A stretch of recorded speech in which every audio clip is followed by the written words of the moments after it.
Salutato Gesù. Datevi il saluto della giornata che per me è al termine. Ricordo ancora una volta quelli che ho detto ieri sera e l'altra sera. Non mettiamo in dimenticanza il nostro ultimo figlio. L'altra sera vi dissi una parte, ieri sera un'altra. L'altra sera vi dissi che il fine nostro è quello di conoscere Dio. Disse che per grazia sua siamo nati in un popolo cristiano cattolico e la fede che è stata infusa nel santo battesimo è aumentata e conservata con gli altri sacramenti. Ieri sera dissi ancora che l'ultimo nostro fine è anche quello di amare Dio, di servirlo con fedeltà. E disse pure che come si serve Dio, si serve con l'esatta osservanza delle sue leggi e dei doveri che ciascuno di noi abbiamo abbracciato. E nell'esatta osservanza di questi sta la nostra perfezione. Dico esatta, perché bisogna osservarla sempre con maggiore esattezza, con maggiore precisione, sempre con maggiore generosità. Adesso questa sera ci rimane l'ultima parte del nostro ultimo fine, quella è quella per andare a godere di Dio. Non mi trattengo su questo perché il predicatore abbastanza non ha parlato in lungo e in largo.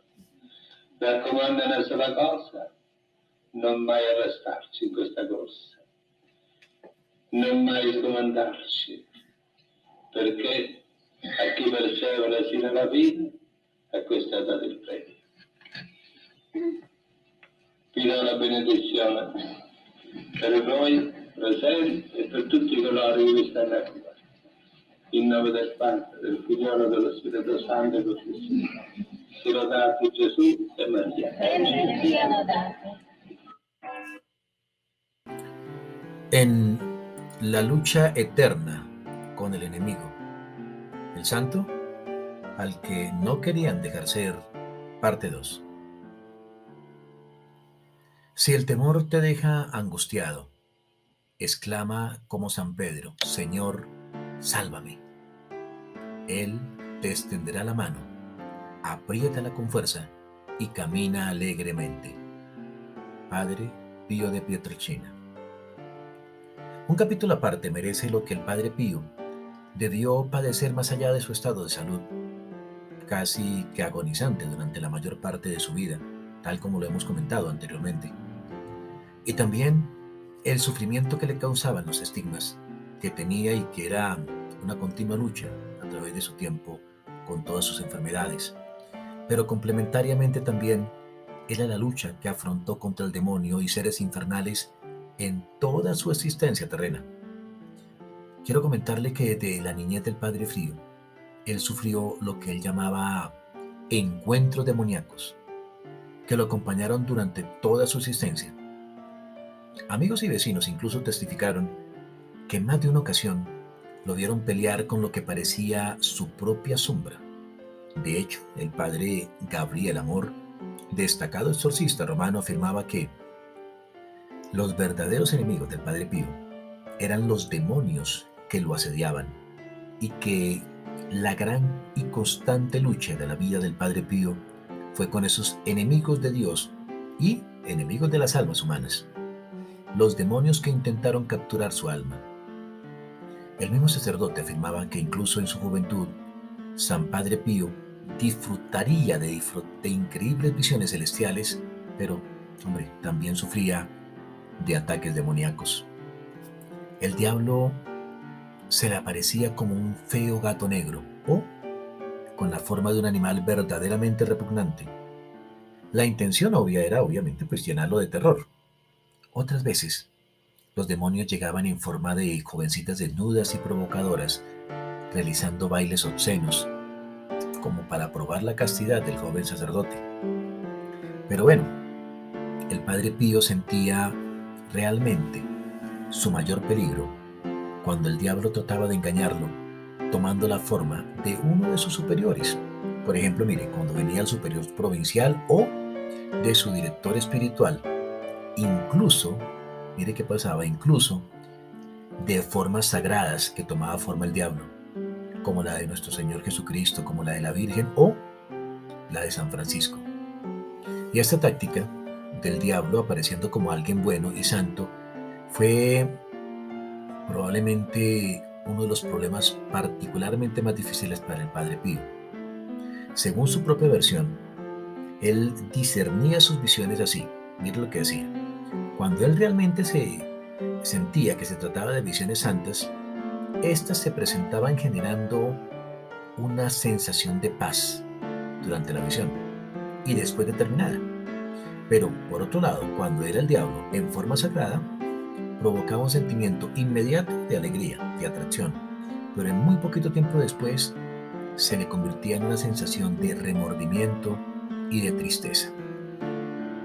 Satanás incluso a veces lo atacaba físicamente. Él describe estas circunstancias en una carta que le envía un sacerdote que era confidente del padre Pío. Mire lo que le decía. Estos demonios no paran de golpearme, incluso de hacerme caer de la cama. Me arrancan la camisa para golpearme, pero ahora ya no me asustan. Él decía, Jesús me ama y a menudo me levanta y me vuelve a colocar en la cama. Y él también explicaba, ya ves, si estamos cerca del Señor, no debemos temer a las fuerzas espirituales del mal. Era obvio que la fe del padre Pío era algo inconmensurable. En otro relato incluso, el padre Pío escribió, más o menos para 1912, sobre los ataques que recibía de Barba Azul, como él usualmente llamaba a Satanás. Observa este relato. Barba Azul y sus semejantes no paran de pegarme, casi hasta darme muerte. No quiere confesarse vencido, adopta todas las formas. Viene a visitarme con otros comparsas armados de palos y de instrumentos de hierro, dejándome herido y sangrando. Este es uno de los relatos muy particulares del padre Pío.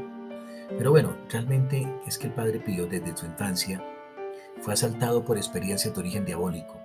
Era apenas un pequeño cuando tuvo una visión de un hombre muy grande, un hombre perverso, un demonio que quería combatir con él. En una carta del 3 de junio de 1919, el padre Pío escribió: no tengo un minuto libre, todo mi tiempo los uso en arrebatar a mis hermanos de las garras de Satanás. Es por eso, en este relato, que se entiende por qué el diablo estuviera tan enojado con él, porque lo miraba como un importante enemigo y lo atacaba continuamente. ¿Por qué? Porque la misión sacerdotal del padre Pío seguía de manera estricta las enseñanzas de su Dios y su Señor, que era principalmente el hecho explicado y enseñado por nuestro Señor Jesucristo, que decía: el Hijo de Dios se manifestó para destruir las obras del demonio. Y bueno, pues el padre Pío esto lo cumplió a cabalidad, y parece ser también que lo hizo en vida y también después de su propio fallecimiento, ya que algunos exorcistas revelan incluso que esos exorcistas invocan la intercesión desde el cielo del padre Pío durante los exorcismos que hacen, y que esta intercesión resulta ser particularmente efectiva contra los demonios con los que luchan en ese duro proceso de exorcizar seres humanos que sufren por estas posesiones. Otra inclusive particular relación del padre Pío era la que tenía con su ángel de la guarda, sobre lo cual relata lo siguiente. El demonio manchaba con borrones las cartas que le llegaban de su confesor, y entonces su ángel custodio le aconsejaba que, antes de abrir una carta, la rociara con agua bendita, y que de ese modo sí podía leerlas. Incluso contaba que si recibía alguna carta escrita en francés u otra lengua que el padre Pío desconociera, su ángel custodio se la traducía. Entonces, esa era una relación muy particular. Él inclusive le repetía, pues a cada uno de sus hijos espirituales les decía esto: si me necesitas, mándame tu ángel custodio. Y efectivamente, él podía ver cómo los ángeles de la guarda de sus hijos espirituales, se le acercaban llevándole los mensajes de cada uno de ellos. Y pues así, él podía interceder más bien inmediatamente por ellos ante Dios. ¿Verdad o no? No lo sabemos. Se lo dejamos a su propio criterio y fe, querido amigo. Gracias por escucharnos. El bibliotecario, Campeones de Vida, volverá muy pronto con la tercera parte de esta interesante historia de vida.